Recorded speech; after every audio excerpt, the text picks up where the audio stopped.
സാറേ, അതുപോലെ തന്നെ ഇപ്പൊ നമുക്കറിയാം ഉത്തരേന്ത്യ ദക്ഷിണേന്ത്യ എന്ന് പറയുന്ന ആ രണ്ട് രീതിയിൽ എടുക്കുകയാണെങ്കിൽ, ഇപ്പം ഉത്തരേന്ത്യ സംസ്ഥാനങ്ങളിലൊക്കെ നമുക്കറിയാം മൃഗീയ ഭൂരിപക്ഷത്തോടെ ആ ഒരു ഭരണം ഓൾറെഡി, അതല്ലെങ്കിൽ ആ ഒരു അധീശത്വം ഓൾറെഡി BJP പുലർത്തുന്നുണ്ട് എന്നുള്ളത് നമുക്ക് എല്ലാവർക്കും അറിയാം. പക്ഷെ ദക്ഷിണേന്ത്യൻ സംസ്ഥാനങ്ങളിൽ ഇതാ BJP തകർന്നമർന്നു എന്ന് പറയുന്ന പോലെ തന്നെ ഉത്തരേന്ത്യൻ സംസ്ഥാനങ്ങളിലും തകർന്നമർന്നു കഴിഞ്ഞു എന്നാണ് മാധ്യമങ്ങൾ വിലയിരുത്തുന്നത്. മാത്രമല്ല, അത്ര കണ്ട് പ്രചാരണം എല്ലാ രീതിയിലും കൊടുത്തുകൊണ്ടിരിക്കുന്ന ഒരു PR വർക്കൊക്കെ നടന്നുകൊണ്ടിരിക്കുന്നു. സത്യത്തിൽ ഉത്തരേന്ത്യയും ദക്ഷിണയും കൈവിട്ടോ BJP? അതോ നരേന്ദ്രമോദിജി അല്ല ഇനിയിപ്പോ കാവി കളർ കാണുമ്പോഴേക്ക് തന്നെ അവിടെ നിന്ന് ഹൈന്ദവ സമൂഹമായാലും കാവിയുടെ പടയാളികളായാലും അവരൊക്കെ ഓടി രക്ഷപ്പെടേണ്ട അവസ്ഥയിലേക്ക് മാറിയിട്ടുണ്ട്? എങ്ങനെയാണ് അതിന്റെ ഒരു വിലയിരുത്തൽ വരുന്നത് സാർ? ഇത് ഞാനിപ്പോൾ ഇന്ത്യയിലെ 28 സംസ്ഥാനങ്ങളുടെയും 8 കേന്ദ്രഭരണ പ്രദേശങ്ങളുടെയും അടക്കം 36 സ്ഥലങ്ങൾ, പ്രദേശങ്ങളെ സംബന്ധിച്ച് വളരെ വ്യക്തമായ കണക്കുമായിട്ടാണ് ഇപ്പോൾ ഞാൻ ബൈജുവിന്റെ മുമ്പിൽ ഇരിക്കുന്നത്. ഇതില് നമുക്ക് ദക്ഷിണേന്ത്യയിൽ നിന്ന് തുടങ്ങാം. ദക്ഷിണേന്ത്യയില് എല്ലാവരും പറയും ദക്ഷിണേന്ത്യയിൽ BJP ഇല്ല, BJP ഒരു ഉത്തരേന്ത്യൻ പാർട്ടിയാണ്. അത് അടിസ്ഥാനപരമായി തെറ്റാണ്. ഇപ്പോൾ തന്നെ BJP ആണ് ദക്ഷിണേന്ത്യയിൽ ഏറ്റവും കൂടുതൽ MP-മാരുള്ള പാർട്ടി. ഇപ്പോൾ 29 MP-മാരുണ്ട് ദക്ഷിണേന്ത്യയിൽ മാത്രം. 29 MP-മാര് ദക്ഷിണേന്ത്യയിലുള്ള ഒരു പാർട്ടി വേറെ ഇല്ല, വേറെ ഒരു പാർട്ടിക്ക് ഇല്ല. അപ്പോൾ 29-ന് തൊട്ട് താഴെ നിൽക്കുന്നത് നമ്മുടെ YSR കോൺഗ്രസ് 22 സീറ്റ്, DMK, ഈ 2 പാർട്ടികളാണ് ദക്ഷിണേന്ത്യയിൽ ഏറ്റവും കൂടുതലുള്ളത് MP-മാരുള്ളത്. അതിനേക്കാൾ കൂടുതൽ ദക്ഷിണേന്ത്യൻ MP-മാരുള്ളത് BJP-ക്കാണ്, 29 സീറ്റ്. പക്ഷെ ഇനി വരാൻ പോകുന്നത് വളരെ വലിയ ഒരു അട്ടിമറി വിജയമാണ്. അത് 2 സംസ്ഥാനങ്ങളിലാണ് നടക്കാൻ പോകുന്നത്. കേരളത്തിൽ ഇതുവരെ ചർച്ച ചെയ്ത് തുടങ്ങാത്ത ഒരു കാര്യമാണ് ആന്ധ്രാപ്രദേശിന്റെ ഭാവി. ആന്ധ്രാപ്രദേശിൽ ആകെ 25 സീറ്റുണ്ട്, BJP-ക്ക് 0-മാണ്, BJP-ക്ക് ഒരു സീറ്റും ഇല്ല. പക്ഷെ ഇത്തവണ അവിടുത്തെ സഖ്യം ശ്രദ്ധിച്ചാൽ ഒരു കാര്യം മനസ്സിലാവും. BJP, തെലുങ്കുദേശം പാർട്ടി, പവൻ കല്യാണിന്റെ പാർട്ടി, ഈ 3 പാർട്ടികൾ ഒന്നിച്ചൊരു സഖ്യമായിട്ടാണ് അവിടെ മത്സരിക്കുന്നത്. ആന്ധ്രാപ്രദേശിന്റെ ഇപ്പോഴത്തെ രാഷ്ട്രീയം വെച്ച് നോക്കുമ്പോൾ അവിടെ YSR കോൺഗ്രസിന് യാതൊരു സാധ്യതയുമില്ല. കഴിഞ്ഞ തവണ YSR കോൺഗ്രസ് വലിയ തരംഗമായിട്ട് വന്നു. ഇത്തവണ തരംഗമാകാൻ പോകുന്നത് BJP, TDP, പവൻ കല്യാൺ സഖ്യമായിരിക്കും. ഒപ്പം നമ്മൾ ഓർക്കേണ്ടത് അവിടുത്തെ നിയമസഭാ ഇലക്ഷൻ നടക്കുകയാണ്. ആ നിയമസഭാ ഇലക്ഷൻ നടക്കുമ്പോൾ അവിടെ നമ്മൾ ശ്രദ്ധിക്കണം, പവൻ കല്യാണിന്റെ പാർട്ടിക്ക് 21 അസംബ്ലി സീറ്റ് കൊടുത്തു, പക്ഷെ 2 പാർലമെന്റ് സീറ്റേ കൊടുത്തു. BJP-ക്ക് അവിടെ 10 അസംബ്ലി സീറ്റ് കൊടുത്തു, പക്ഷെ 6 പാർലമെന്റ് സീറ്റ് കൊടുത്തു. ബാക്കി മുഴുവൻ TDP എടുത്തു. ഇവിടെ സംഭവിക്കാൻ പോകുന്നത് എന്താണെന്ന് വെച്ചാൽ ഇത് വളരെ വലിയ ഒരു കണക്കുകൂട്ടലാണ്. ഇവിടെയൊക്കെയാണ് അമിത്ഷായുടെ ഒക്കെ ചാണക്യ തന്ത്രം എന്ന് പറയുന്നത് ശരിക്കും വർക്കൗട്ട് ആകാൻ പോകുന്നത്. ചന്ദ്രബാബു നായിഡു അക്കാര്യത്തിൽ മോശമല്ല. അപ്പൊ ചന്ദ്രബാബു നായിഡുവും അമിത്ഷായും ചേർന്ന് നടത്തിയ ആ നീക്കം പവൻ കല്യാണിന് വളരെയേറെ ഇഷ്ടപ്പെട്ടു. പവൻ കല്യാൺ അവിടെ ഒരു സമുദായത്തിന്റെ ആളും കൂടിയാണ്. അപ്പോ ഈ ഒരു കോമ്പിനേഷന്റെ മുമ്പിൽ പിടിച്ചു നിൽക്കാൻ അവിടെ കോൺഗ്രസിന് പറ്റിയിട്ടില്ല, YSR-ന് പറ്റിയിട്ടില്ല. അതുകൊണ്ട് സംഭവിക്കാൻ പോകുന്നത് 25 ലോക്സഭാ സീറ്റിൽ 20 സീറ്റും ദേശീയ ജനാധിപത്യ സഖ്യം ആന്ധ്രാപ്രദേശിൽ പിടിക്കും. അവിടെ BJP-ക്ക് ഇപ്പോൾ ഒരു സീറ്റ് പോലും ഇല്ല എന്നുള്ളത് ഓർക്കണം. ഒരു സീറ്റ് പോലും ഇല്ല.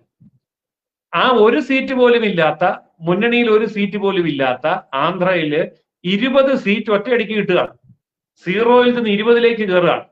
ഈ 20 എന്ന് പറയുന്നത് അല്പം കൂടിയാലേ ഉള്ളൂ. ഞാൻ അല്പം കുറച്ച് കൂട്ടിയതാണ് 20 എന്നുള്ളത്. അത് ചിലപ്പോൾ 22 സീറ്റ് വരെ വരാം. അപ്പോൾ ആന്ധ്രാപ്രദേശില് 0-ൽ നിന്ന് 20-ലേക്ക് വരികയാണ്. അതുപോലെ തന്നെ അതിന്റെ ബാക്കി ഭാഗമായിട്ടുള്ള തെലങ്കാനയിലെ കഴിഞ്ഞ തവണ BJP-ക്ക് 4 സീറ്റാണ്. തെലങ്കാനയിലെ ആകെ സീറ്റ് 17ആണ്. ഇത്തവണ അവിടെ BJP-ക്ക് എത്ര കുറഞ്ഞാലും 8 സീറ്റ് കിട്ടും എന്നുള്ളതാണ് പൊതുവെയുള്ള വിശ്വാസം. പക്ഷെ ഞാനത് 7 സീറ്റേ കൂട്ടിയിട്ടുള്ളൂ, ഒരു സീറ്റ് കൂടെ കുറച്ചു. അപ്പോൾ അവിടെ BJP-ക്ക് 7 സീറ്റ് കിട്ടുന്നു തെലങ്കാനയിൽ. അപ്പോൾ തെലങ്കാനയിലെ 7-ഉം ആന്ധ്രയിലെ 20-ഉം കൂടി കൂട്ടുമ്പോൾ 27 സീറ്റാണ് അവിടെ വരുന്നത്. അതിൽ 23 സീറ്റും കൂടുതൽ വരികയാണ്. തെക്കേ ഇന്ത്യയിൽ നിന്നാണ് ഇത് രണ്ടും. 23 സീറ്റ് ഈ 2 സംസ്ഥാനങ്ങളിൽ നിന്ന് കൂടുതൽ വരികയാണ്. പിന്നെ നമുക്ക് കർണാടകത്തിലേക്ക് നോക്കിയാൽ സത്യസന്ധമായിട്ട് കർണാടകത്തിന്റെ അവസ്ഥ പരിശോധിക്കുമ്പോൾ കഴിഞ്ഞ തവണ ആകെയുള്ള 28 സീറ്റിൽ 25 സീറ്റും NDAക്ക് കിട്ടിയിരുന്നു. ഇത്തവണ ഞാനത് അങ്ങനെ കൂട്ടുന്നില്ല. കാരണം കോൺഗ്രസിന് ഭരണമുണ്ട്. അവിടെ നമ്മൾ സഖ്യകക്ഷിയായിട്ട് വന്നിരിക്കുന്ന ജനതാദളിനകത്ത് അപവാദം മറ്റു കാര്യങ്ങളൊക്കെ സ്ത്രീ വിഷയം എല്ലാം കൂടെ കയറി വന്ന് ആകെ മോശമായിട്ടിരിക്കുകയാണ്. അപ്പോൾ നമുക്ക് അവിടെ ഞാൻ ഏറ്റവും കുറച്ച് കൂട്ടുകയാണ്. എല്ലാവരും പറയുന്നത് 22 സീറ്റ്. ഞാൻ കർണാടകത്തിൽ പോയി കർണാടകത്തിന്റെ പൾസ് മനസ്സിലാക്കി. കർണാടകത്തിന്റെ പ്രഭാരിയാണ് ഞാൻ, അതുകൊണ്ട് എനിക്കറിയാം. അവര് പറഞ്ഞത് എത്ര കുറഞ്ഞാലും 25 എന്നുള്ളത് ഒരു 22 അല്ല 20. ഞാൻ വീണ്ടും 2 സീറ്റും കൂടെ കുറച്ചു, 18 സീറ്റ്. 18 താഴെ പോവില്ല, അത് അങ്ങേയറ്റം ഉറപ്പാണ്. അത് ഞാൻ വളരെ കുറച്ചാണ്. അപ്പൊ കർണാടകത്തിൽ നിന്ന് 18, ആന്ധ്രയിൽ നിന്ന് 20, തെലങ്കാനയിൽ നിന്ന് 7. പിന്നെ നമ്മൾക്ക് തെക്കൻ ഇന്ത്യയിലേക്ക് വരുമ്പോൾ ഗോവയിൽ ഓൾറെഡി 2 ഉണ്ട്, അത് 2 തന്നെ കിട്ടും, അതിൽ മാറ്റമൊന്നുമില്ല. കേരളത്തിൽ ഏറ്റവും കുറഞ്ഞ 2 സീറ്റ് കിട്ടും. തമിഴ്നാട്ടിലും ഞാൻ കുറച്ചാണ് കൂട്ടുന്നത്, 2 സീറ്റ് കിട്ടും. പോണ്ടിച്ചേരിയിൽ ഒരെണ്ണം ഉണ്ട്, കാരണം പോണ്ടിച്ചേരി ഭരിക്കുന്നത് BJP ആണ്. ഇങ്ങനെ നോക്കുമ്പോൾ ഈ തെക്കൻ സംസ്ഥാനങ്ങളിൽ നിന്ന് മാത്രം BJPക്ക് കിട്ടാൻ പോകുന്നത് 56 സീറ്റാണ്. 29 സീറ്റ് ഉണ്ടായിടത്ത് 56 സീറ്റ് തെക്കൻ ഭാരതത്തിൽ നിന്ന് ദേശീയ ജനാധിപത്യ സഖ്യത്തിന് കിട്ടും. ഇത് കിട്ടും എന്ന് വന്നു കഴിഞ്ഞാൽ ഉണ്ടാകുന്ന അവസ്ഥ, തമിഴ്നാട്ടിലെ പല പാർട്ടികളും ദേശീയ ജനാധിപത്യ സഖ്യത്തിലേക്ക് മാറാൻ സാധ്യതയുണ്ട്. അതുപോലെ നമ്മൾ അപ്രതീക്ഷിതമായിട്ടുള്ള മറ്റു പല നീക്കങ്ങളിലൂടെയും കൂടുതൽ ആൾക്കാർ വരാൻ, അതൊന്നും ഞാൻ കൂട്ടുന്നില്ല. 56 സീറ്റ് എന്നുള്ളത് ഏറ്റവും കുറഞ്ഞ കണക്കാണ് ദക്ഷിണ ഭാരതത്തിലെ കണക്ക്. അതുകൊണ്ട് തന്നെ ദക്ഷിണ ഭാരതത്തിലെ ഈ ഒരു മുന്നേറ്റം ദക്ഷിണ ഭാരതത്തിന്റെ മുഴുവൻ കണക്കൂട്ടലും തെറ്റിക്കും. അതായത് ഗോവയിൽ ഇപ്പം ഭരണമുണ്ട്, പോണ്ടിച്ചേരിയിൽ ഇപ്പം ഭരണമുണ്ട്, ആന്ധ്രാപ്രദേശിൽ ഭരണം കിട്ടാൻ പോകുന്നു. തുടർന്നുണ്ടാകുന്ന സംഭവ വികാസങ്ങൾ എന്താണെന്ന് നമുക്ക് പറയാനില്ല. ഈ ലോക്സഭാ ഇലക്ഷനിൽ മാത്രം നിൽക്കുകയാണെങ്കിൽ ഇതാണ് തെക്കേ ഇന്ത്യയുടെ കണക്ക്. അപ്പോൾ തെക്കേ ഇന്ത്യയിൽ ഒരു വലിയ കുതിച്ചുചാട്ടം തന്നെ ഉണ്ടാകും. ഈ ചർച്ച ഇപ്പോൾ ആരും മനഃപൂർവ്വം ചെയ്യാതിരിക്കുന്നതാണ്, കാര്യങ്ങൾ അറിഞ്ഞുകൂടാത്തതുകൊണ്ടല്ല. എല്ലാവർക്കും ഈ വസ്തുതകളൊക്കെ അറിയാം, പക്ഷെ അത് വേണ്ട. കേരളത്തിന്റെ ഒരു രാഷ്ട്രീയ അന്തരീക്ഷത്തിൽ അത് സമ്മതിക്കില്ല ആ ചർച്ച, അതാണ് കാര്യം. ഇതാണ് ദക്ഷിണേന്ത്യ. ഇനിയിപ്പോ നമുക്ക് മറ്റൊരു ഒരു മേഖല നോക്കാം, അതായത് കിഴക്കൻ ഭാരതം. കിഴക്കൻ ഭാരതത്തില് വടക്ക് കിഴക്കൻ ആ പ്രദേശം എടുത്തു നോക്കുകയാണെങ്കിൽ അരുണാചൽ പ്രദേശില് 2 സീറ്റാണുള്ളത്, അത് 2 കിട്ടും. ആസാമിൽ 14 സീറ്റാണുള്ളത്, അതിൽ 12 സീറ്റ് ഉറപ്പായിട്ട് കിട്ടും. ബീഹാറിൽ 40 സീറ്റ് ഉണ്ട്, അതിൽ 30 സീറ്റ് കിട്ടും. അപ്പൊ ബീഹാറില് 40-ൽ 30 സീറ്റ് കിട്ടും. കഴിഞ്ഞ തവണ 40-ൽ 39 എണ്ണം ഉണ്ടായിരുന്നു എന്ന് ഓർക്കണം. അതുപോലെ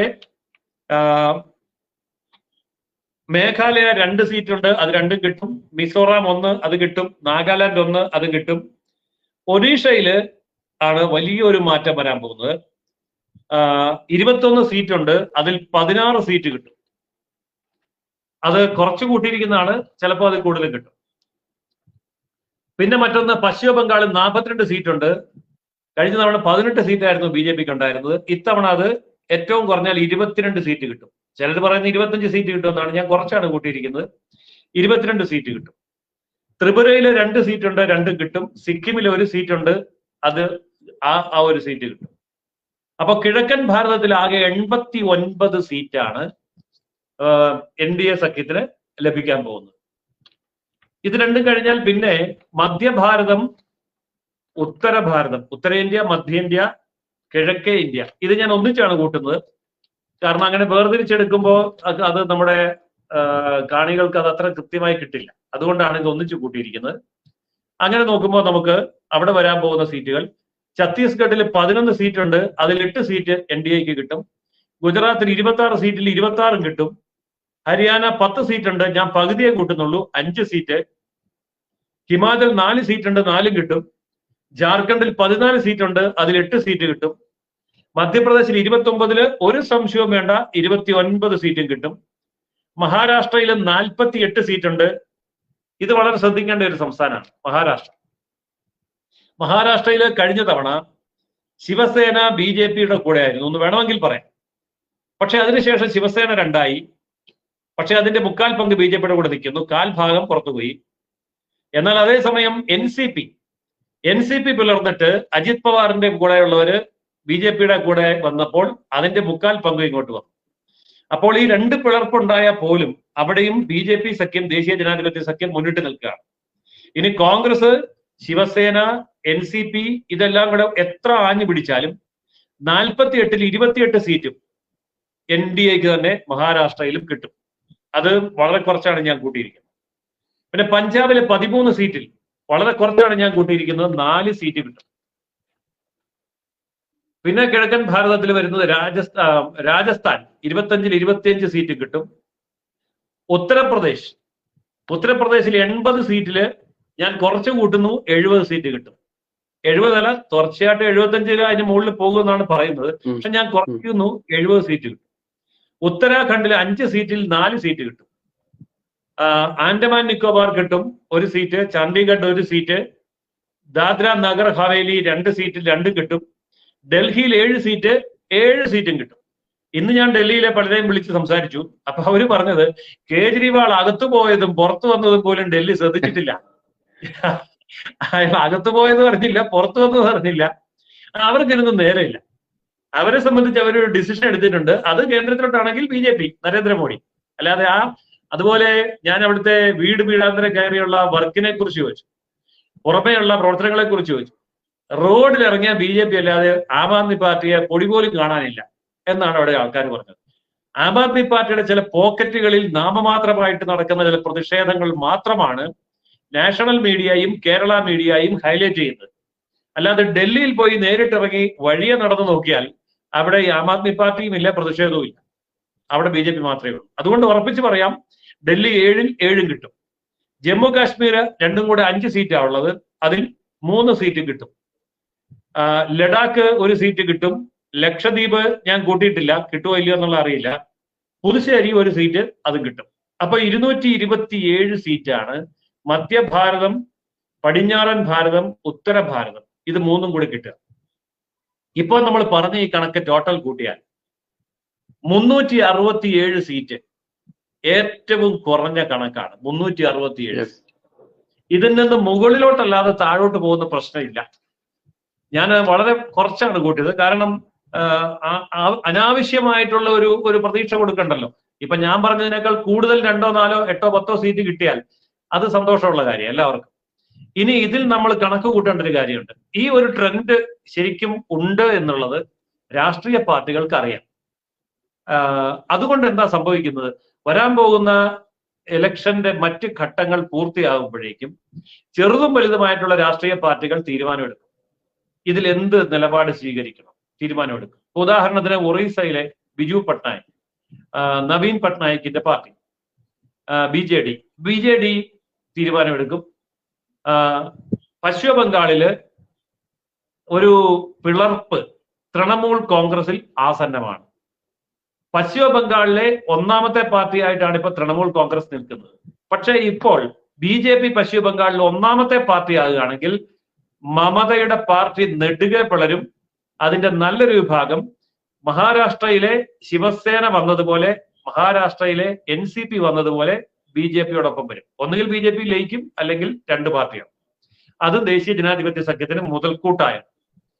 അപ്പോൾ ഇങ്ങനെ ചില മാറ്റങ്ങൾ വരാം. ഇങ്ങനെ ഒരു പൊതുവായ മാറ്റം അഖിലേന്ത്യാ തലത്തിൽ വരികയും 3ാം തവണയും നരേന്ദ്രമോദി അധികാരത്തിൽ വരികയും ചെയ്താൽ തെക്കേ ഇന്ത്യയിൽ പിന്നെ ഉണ്ടാകാൻ പോകുന്ന ഒരു പൊട്ടിത്തെറിയും ഭൂകമ്പവും തമിഴ്നാട്ടിലായിരിക്കും. തമിഴ്നാട്ടിൽ ഞാൻ പറയാം, ഞാനിപ്പോ 2 സീറ്റാണ് BJPക്ക് കൂട്ടിയിരിക്കുന്നത്. BJP സഖ്യം തമിഴ്നാട്ടില് 2-ലധികം സീറ്റ് മേടിച്ചു എന്നിരിക്കട്ടെ, ഒരു 3, 4 സീറ്റ് അല്ല 5 സീറ്റ് ജയിച്ചു എന്നിരിക്കട്ടെ.